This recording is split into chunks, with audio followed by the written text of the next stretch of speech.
Hello everyone, welcome to my channel Raut classes. आज हम इस वीडियो में बात करने वाले हैं प्रिंसिपल ऑफ डेवलपमेंट, विकास के सिद्धांत पर। ये 12 सिद्धांत है विकास के।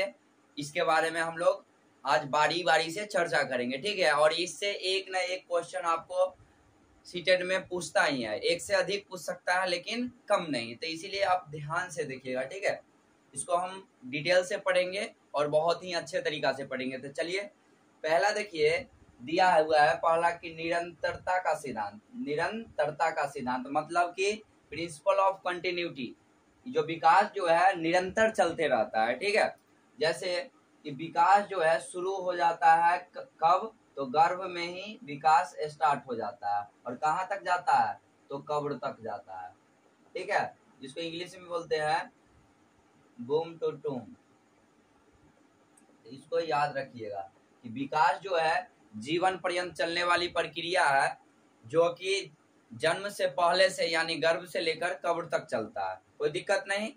तो जीवन पर्यंत चलने वाली प्रक्रिया को क्या बोलते हैं, विकास बोलते हैं, कर सकते हैं हम, ठीक है, जो कि निरंतर चलता है। चलिए, ये क्लियर हो गया। यही पूछेगा कि विकास जो है कब से कब तक चलता है, तो गर्भ से लेकर कब्र तक चलता है। ये क्वेश्चन हमेशा रहता है, कोई दिक्कत नहीं। चलिए, अब दूसरा पे चर्चा कर लेते हैं हम लोग। विकास क्रम का एक रूपता। विकास जो है स्टेप बाय स्टेप होता है, ठीक है। ऐसा नहीं कि जैसे आदमी दौड़ना एकाएक सीख ले और चलना नहीं सीखे। बात समझ में आ रहा है?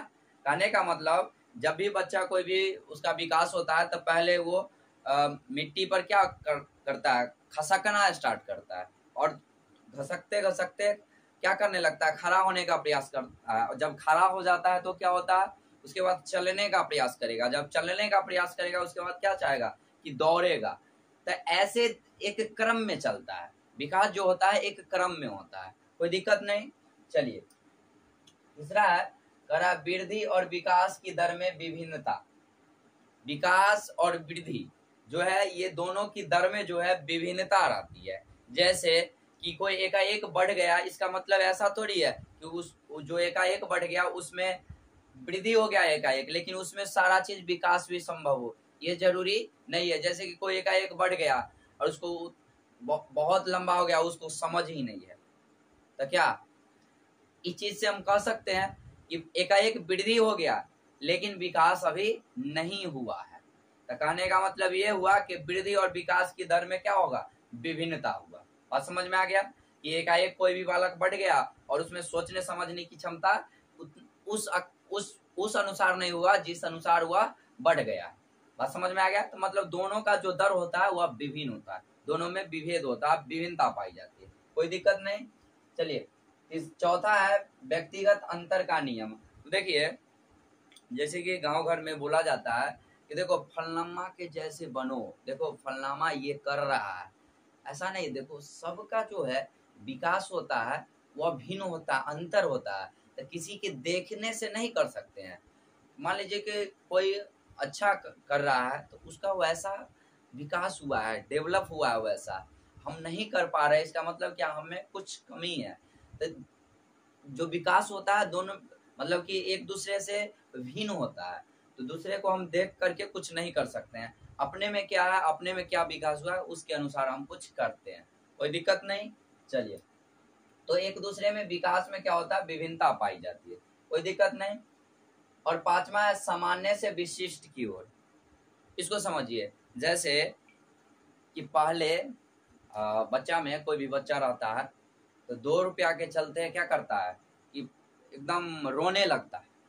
क्या करता था कि मिट्टी में एकदम इधर उधर मतलब कि पलटते उलटते रोता है, हाथ गोर पटकते हुए। लेकिन जब आप किशोरावस्था में आते हैं और ब्रेकअप हो जाता है तो क्या आप वैसे रोते हैं? नहीं ना।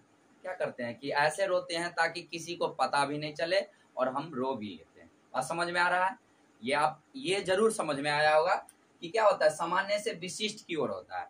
पहले जनरली रहता है, उसके बाद स्पेसिफिक बन जाता है। मतलब कि पहले क्या होता है, जनरल ही ऐसे ऐसे कुछ के लिए रोने लगता है, लेकिन जब सियान होता है तो क्या होता है, उस पर कंट्रोल पा लेता है। और समझ में आ गया? तो विकास जो है पूछ सकता है कि किस से किस ओर होता है, तो सामान्य से विशिष्ट की ओर होता है, कोई दिक्कत नहीं। General to specific. छठा है एकीकरण का नियम। एकीकरण का नियम में देखिए, जैसे कि बाइक सीखे हैं, सब सीखा होता है, तो बाइक सीखने शुरुआत में क्या होता है कि जो सिखाने वाला रहता है, कोई भी दोस्त हो, कोई भी हो, कोई भी हो सकता है, जो सिखाने वाला है तो पहले कहेगा कि ये क्लच है, ये गियर है। तो एकाएकी से हम लोग क्या करते हैं, क्लच या गियर जो भी होता है उसको एकाएकी से करते हैं। जब सीख जाते हैं तो एकदम स्टार्ट किए, अपना मन से गियर तोड़ते गए, ठीक है, एक्सीलेटर लेते गए, कितना भी फर्क नहीं पड़ता। लेकिन शुरुआत में क्या होता है, धीरे धीरे देखते देखते, तो जो एकाएक जब हम सीख गए और सारा चीज को एकाएक करने लगे, तो वही क्या कहलाता है, एकीकरण का नियम कहलाता है। सारे चीज को इंक्लूड हो जाता है। बात समझ में आ गया। और देखिए परस्पर संबंध का नियम, इसमें विकास जो होता है एक दूसरे से संबंधित होता है। तो हम पिछले वीडियो में आप लोग को बताए थे कि विकास का जो व्यापक रूप होता है वह 4 होता है, PCSE, ये बताए थे, ये पूछता ही भी है। विकास का व्यापक रूप होता है, P मतलब क्या हुआ, फिजिकल, C मतलब कॉग्निटिव, S मतलब सोशल और E मतलब इमोशनल, मतलब शारीरिक, संज्ञानात्मक, सामाजिक और संवेगानात्मक। यह सारे जो होते हैं एक दूसरे से क्या होता है, संबंध होता है, परस्पर संबंध होता है। अगर कोई एक नहीं रहे तो सारे को एक दूसरे को प्रभावित करता है। समझ में आ रहा है। चलिए अनुमान का नियम। अब देखिए सारा बच्चा तो एक ही तरह का होता है कि नहीं, से बताइए, होता है। अब अनुमान लगा सकते हैं कि देखो जैसे कि हम में ही देख, हम जब डीएलएड करते थे तो डीएलएड कर रहे थे तो हम लोग को दोस्त बोलता था, जैसे कि हमारा रामायण देखने का मतलब कुछ दिन मन किया कि रामायण देखा जाए।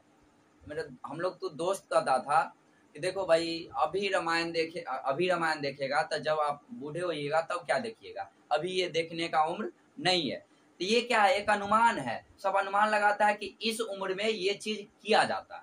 बात समझ में आ रहा। तो ये विकास जो होता है उसको अनुमान भी हम लगा सकते हैं कि इस उम्र में ये चीज हो जाता है कि जब लोग बूढ़े होते हैं तो भक्ति में विलीन हो जाते हैं। उस समय रामायण, बहुत सारे जो ग्रंथ होते हैं, धार्मिक ग्रंथ हुए, सारे चीज पूजा पाठ में लीन हो जाते हैं, ये सारे चीज।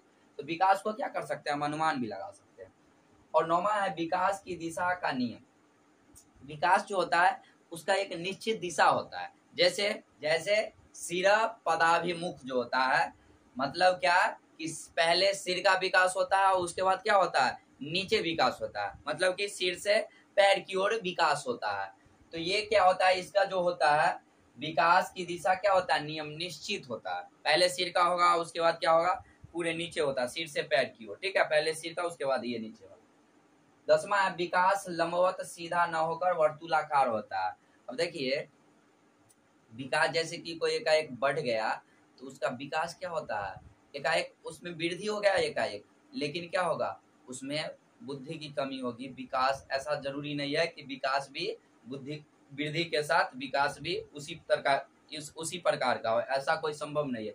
मतलब क्या कह सकते हैं कि विकास जो होता है वर्तुलाकार होता है, ऐसे होता है जैसे कि बढ़ गया फिर पीछे जाएगा फिर नीचे आएगा, ऐसे करके बढ़ता है। विकास जो होता है ऐसे प्रकार का होता है, वर्तुलाकार होता है, कोई दिक्कत नहीं। 11 है प्रारंभिक विकास का महत्व। प्रारंभ में देखिए कुल मिलाकर कहा गया है कि 0 से 5 तक जो कोई भी बालक होता है उसमें अधिकतर विकास हो जाता है, ठीक है, ये समझ में आ रहा है। तो इसीलिए सारे चीज सब इसी में डर रहता है कि उसको कोई चोट न लग जाए, बहुत सारे चीज देखा जाता है, क्योंकि इसी में क्या होता है प्रारंभिक विकास होते हैं, 0 से 5 वर्ष में ही अधिकतम विकास हो जाते हैं। 12 है अंतिम विकास परिपक्वता तथा सीखने का अनुपात है। मतलब विकास जो है एक मैच्योरिटी लाता है, उसके बाद लर्निंग जो होता है मतलब कुछ कोई भी चीज को सीखने की क्षमता क्या होता है, बढ़ जाता है। बात समझ में आया। तो ये सारे हैं, इससे एक न एक क्वेश्चन आपको आते ही हैं। तो अगर आपको वीडियो अच्छा लगा हो तो लाइक शेयर और सब्सक्राइब जरूर कीजिए। चलिए धन्यवाद।